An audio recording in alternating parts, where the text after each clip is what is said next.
Hello investor, welcome back to my YouTube channel digital service. दोस्तों, इस video में आज हम डिस्कशन करने वाले हैं दो स्टॉक्स के बारे में। पहला जो स्टॉक यहाँ पर रहने वाला है उसका नाम है चेन्नई पेट्रो। तो चेन्नई पेट्रो। और दूसरा जो स्टॉक यहाँ पर है आपका वो है केपीआईटी।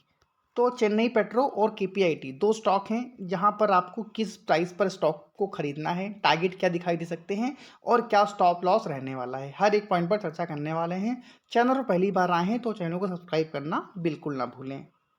जो पहला स्टॉक आता है चेन्नई पेट्रोलियम कॉर्पोरेशन लिमिटेड, जिसे हम चेन्नई पेट्रो के नाम से जानते हैं। अगर यहाँ पर एक लॉन्ग टर्म की बात करी जाए तो स्टॉक में अगर मैक्सिमम चार्ट पैटर्न देखा जाए तो मात्र 600% के रिटर्न ही स्टॉक ने बनाकर कर दिए हैं। यानी कि 1999 से जब से ये स्टॉक बीएससी पर या एनएससी पर लिस्टेड है तब से बहुत ज़्यादा रिटर्न स्टॉक ने बनाकर नहीं दिए हैं। तो यहाँ पर साफ साफ क्या संकेत मिल रहे हैं कि लॉन्ग टर्म के लिए तो इस स्टॉक के अंदर आपको बिल्कुल भी प्ले नहीं करना है। सिर्फ एक स्विंग ट्रेड के लिए ही इस स्टॉक को आपको बाय कर चलना है। तो सबसे पहले अगर देखे जाए कल की ट्रेडिंग सेशन की, तो हम 6 मंथ का पहले चार्ट देख लेते हैं। 6 मंथ में अगर आप देखें तो 7 से 8% के डिस्काउंट पर ये स्टॉक हमको ट्रेड होता हुआ दिखाई दे रहा है। अब यहाँ पर फंडामेंटल देखा जाए तो मार्केट कैप बहुत स्मॉल कैप कंपनी है। 3,800 करोड़ का मार्केट कैप है। करंट प्राइस है 256 रुपये का। हाई की बात करी जाए तो 418 रुपये का हाई था और 125 रुपये का यहाँ पर लो भी स्टॉक ने बनाया है। 52 वीक हाई लो की यहाँ पर बात करी जा रही है। स्टॉक ट्रेड कर रहा है मात्र 1.08 के मल्टीपल पी पर। यानी कि अगर आप वैल्यू वाइज इसको देखें तो काफ़ी ज़्यादा अट्रैक्टिव वैल्यू यहाँ पर स्टॉक की दिखाई दे रही है। यहाँ पर बुक वैल्यू देखें तो 346 रुपये की है। स्टॉक किस भाव पर आपको मिल रहा है? 256 रुपये पर। यानी कि क्लियर कट 90 रुपये के डिस्काउंट पर, यानी कि जो स्टॉक की फेयर वैल्यू है वो आपको यहाँ पर दिखाई दे रहा है। तो इंट्रेंसिक वैल्यू वाइज काफ़ी ज़्यादा अट्रैक्टिव ये स्टॉक हमें दिखाई दिया है। और यहाँ पर कंपनी डिविडेंड भी देती है, 0.78% का है। रिटर्न ऑन कैपिटल एम्प्लॉयड और रिटर्न ऑन इक्विटी यहाँ पर काफ़ी ज़्यादा अच्छी हमको दिखाई दे रही है, क्योंकि जो पास्ट इनके जो रिजल्ट्स थे, क्वार्टर के नंबर्स जो भी इन्होंने दिखाए वो काफ़ी ज़्यादा अच्छे थे, मजबूत थे, स्ट्रांग थे, जिसकी वजह से ये स्टॉक में हमको फिर से मूवमेंट दिखाई दिया है। फेस वैल्यू देखें तो 10 रुपये की है। और यहाँ पर स्टॉक के जो भी मैंने प्रॉस बताए हैं कि स्टॉक ट्रेड कर रहा है मात्र 0.74 के बुक वैल्यू पर। तो काफ़ी ज़्यादा अट्रैक्टिव ये स्टॉक का प्राइस हमें दिखाई दिया है। और दूसरा है, कंपनी जो भी उम्मीद कर रही है कि जो भी नंबर्स आए क्वार्टर के वो बेहतर से बेहतर आए, और जिस पर कंपनी ने अच्छा काम भी किया हुआ है। इनके जो पीयर्स हैं अगर इन सभी की तुलना इस स्टॉक से करें तो Reliance, IOCL, BPCL, HPCL, MRPL और चेन्नई पेट्रोकेमिकल लिमिटेड जिसकी हम यहाँ पर बात कर रहे हैं, इन सब की अपेक्षा में यहाँ पर हर एक स्टॉक अगर देखें, आईओसीएल तो इसकी जो प्राइस अर्निंग रेशियो है 15 से ऊपर का है। एमआरपीएल और सीपीसीएल मात्र 1% और एक के और 3 के पी के आसपास ट्रेड होता हुआ दिखाई दे रहा है। तो बुक वैल्यू वाइज जो मैंने डिस्कशन किया है काफ़ी ज़्यादा है, तो ज़रूर आप लोगों को इस स्टॉक को रडार पर रखना है। प्रमोटर्स के पास भी 67% से अधिक की होल्डिंग है। एफआईआईज ने हर एक क्वार्टर में अपने शेयर्स को क्या किया है, ऐड कर चले हैं। इन्होंने मार्च के क्वार्टर में 3% की होल्डिंग थी, जो जून के क्वार्टर में बढ़ाकर 4% की करी गई है।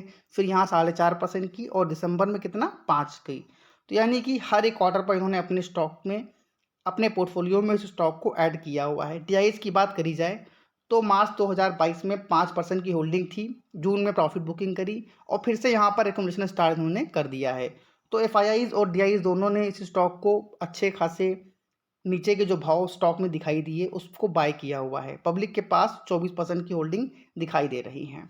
अगर हम फ्राइडे के ट्रेडिंग सेशन की बात करी जाए तो स्टॉक ने क्लोजिंग दी है 255 रुपये 85 पैसे पर। ये बहुत अहम लेवल है जिस पर अभी हम डिस्कशन करेंगे। हाई लगा था 258 रुपये का, हाई 258 का है, क्लोजिंग 255 की और ओपनिंग थी 254 रुपये। यानी वही 255 के आसपास की जो ओपनिंग थी उसी के थोड़ा सा ऊपर के लेवल पर स्टॉक ने क्लोजिंग दी है।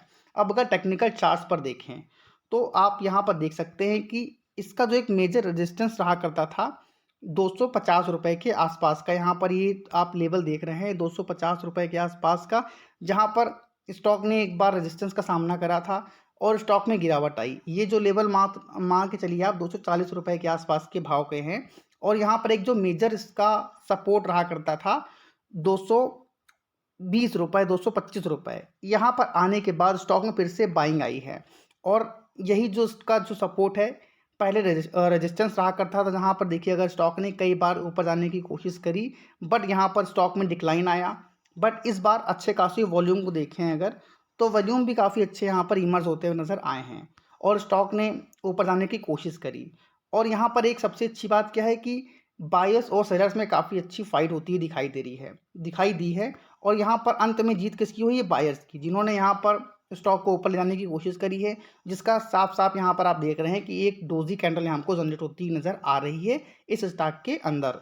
तो जिनका व्यू यहाँ पर शॉर्ट टर्म का है, स्विंग ट्रेडिंग के लिए स्टॉक को बाय कर चलना चाहते हैं, वो चाहें तो थोड़ा रिस्की ट्रेडर्स हैं तो करेंट भाव पर प्राइस को इस स्टॉक को खरीद कर चल सकते हैं। जो सेफ ट्रेडर्स हैं वो 275 के लेवल का भी यहाँ पर वेट कर चल सकते हैं।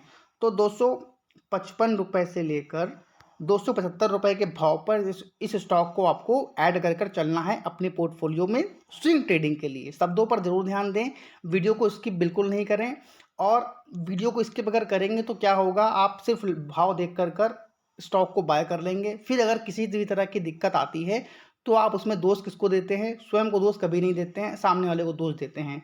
तो ज़रूर यहाँ पर आप लोगों को इस लेवल को, जो पॉइंट मैंने यहाँ पर क्लियर करे हैं, इस पर विशेष ध्यान देना है। तो यहाँ पर स्टॉप लॉस क्या रहेगा? देखिए, जिन्होंने 255 के भाव पर लिया है वो यहाँ पर 225 रुपये का स्टॉप लॉस लेंगे। और जिन्होंने 275 रुपये का यहाँ पर 275 के लेवल पर बाय किया है, वो यहाँ पर स्टॉप लॉस लेंगे आपका 260 से 265 रुपीज़ के आसपास का। तो ज़रूर इस बात को नोटिस करके ज़रूर चलिएगा। टारगेट की बात अगर करी जाए तो टारगेट आपको इस स्टॉक के अंदर जो अभी के लिए नज़र आ रहे हैं, वो फर्स्ट टारगेट यहाँ पर रहने वाला है 300 के आसपास का। 300 के प्लस के टारगेट यहाँ पर हमको दिखाई दे सकते हैं। फिर इस 304 रुपये के प्राइस पर एक रेजिस्टेंस है, जहाँ पर आप देख सकते हैं कि एक बार यहाँ पर स्टॉक ने ऊपर जाने की कोशिश करी, फिर काफ़ी ज़्यादा सेलिंग दिखाई दी है और फिर से स्टॉक ऊपर जाने की कोशिश कर रहा है। तो फर्स्ट टारगेट 300 का रहने वाला है। सेकंड टारगेट अगर 305 के लेवल को ये होल्ड करता है, सस्टेन करता है, तो नेक्स्ट टारगेट यहाँ पर आपको 345 से 350 तक के दिखाई दे सकते हैं। अगर हम ब्रोकरेज हाउस की बात करें तो जो और भी ब्रोकरेज हाउस है यहाँ पे आनंद राठी, इन्होंने भी इसके टारगेट को 355 का दिया हुआ है। तो ज़रूर स्विंग ट्रेडिंग के लिए अच्छी ट्रेड हो सकती है। इस स्टॉक को रडार पर रखिए, वॉच लिस्ट में ऐड करिए और जो भी टारगेट दिए हैं उसके लिए स्टॉक को बाय कर चलिए। एक बार खुद की एनालिसिस अवश्य कर लीजिएगा कोई भी निवेश करने से पहले। जब आप खुद की एनालिसिस करेंगे तो आप उस स्टॉक में क्या होगा, जब भी गिरावट अगर किसी कारणवश आती है, तो अगर आपने सही से टेक्निकल्स देखे होंगे तो आप उस मौके को भुनाएंगे और भी शेयर को बाय कर चलेंगे।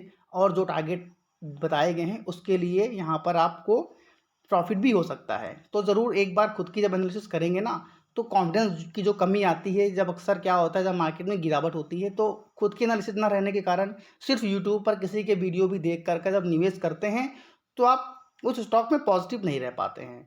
तो इसलिए हमेशा कहता हूँ कि एक बार खुद की एनालिसिस अवश्य कर लिया करिए, ताकि आपके अंदर भी थोड़ा सा कॉन्फिडेंस जनरेट हो। अगला जो स्टॉक है केपीआईटी की देखिए बात करी जाए तो कल स्टॉक में करीब 7% के हमको अपसाइड के मूवमेंट दिखाई दिए। और यहाँ पर स्टॉक में हाई लगता हुआ दिखाई दिया था 878 रुपीज़ का। क्लोजिंग दी है 869 की और वॉल्यूम भी हमको करीब अच्छे खासे जनरेट होते हुए नज़र आए हैं। इस स्टॉक को मैंने कई बार इस वीडियो पे कवर, इस चैनल पर कवर किया है।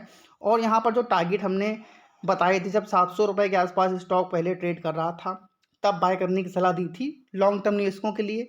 फिर जब स्टॉक में गिरावट आई और 445 के भाव पर स्टॉक ट्रेड कर रहा था, फिर भी मैंने वीडियो बनाकर आप लोगों से कहा था कि पोर्टफोलियो के लिए काफ़ी अच्छा स्टॉक है, आप इस प्राइस पर बाय कर चल सकते हैं।